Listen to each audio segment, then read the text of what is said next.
Good afternoon, traders. It's Bill Baruch with Blue Line Futures, and this is the FX Rundown. The day we've been waiting for. Here it comes tomorrow morning. The ECB is expected to cut rates by 10 basis points deeper into negative territory at negative 50 basis points. So they're also expected to announce some sort of bond purchases. Obviously, a lot of heightened expectations here. There's been some cold water poured over those expectations a little bit here and there, or ultimately, are they going to just deliver what is expected? There's obviously, as we talk about odds of a Fed cut, are they going to do 25 basis points, 50 basis points? What are those odds are unchanged?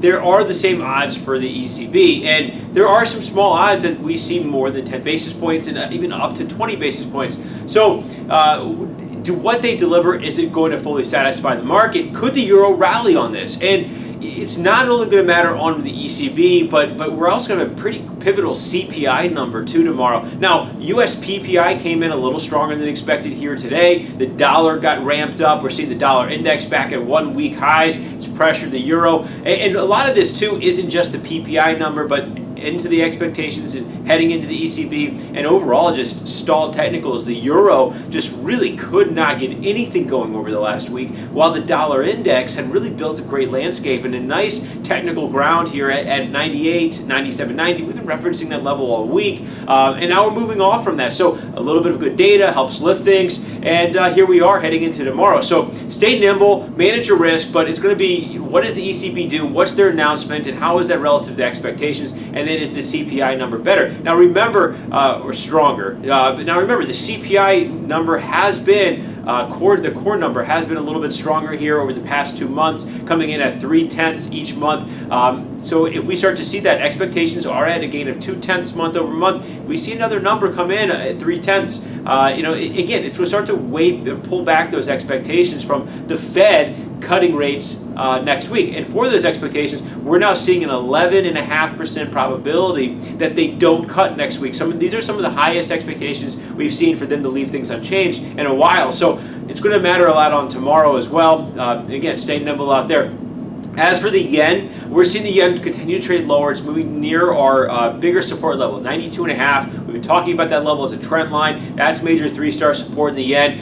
If you are a believer that you want to start to see bonds rally, gold rally, safe havens rally, the yen should find good support. But again, it's going to matter what the dollar does this week. If the dollar really strengthens, it's going to hold the yen back.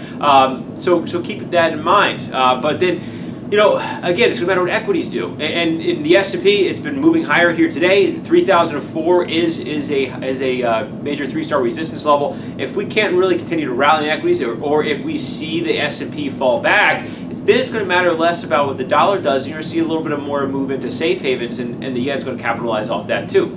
And then lastly, looking at the Aussie dollar, very quiet range here this week. It's been constructive in the fact that it's gotten out above 68.45, but it's not getting out above the next resistance at 68.90. Remaining fairly quiet here. There's a lot of uncertainty about trade and what's going to happen. It's still 2 to 3 weeks out on trade. October 1st, going to announce new tariffs, and then there's going to be a meeting. So remember, John Bolton, the National Security Advisor, is out. So are we going to see the White House take a more welcoming approach on trade? That's going to be in question here over the next few weeks too.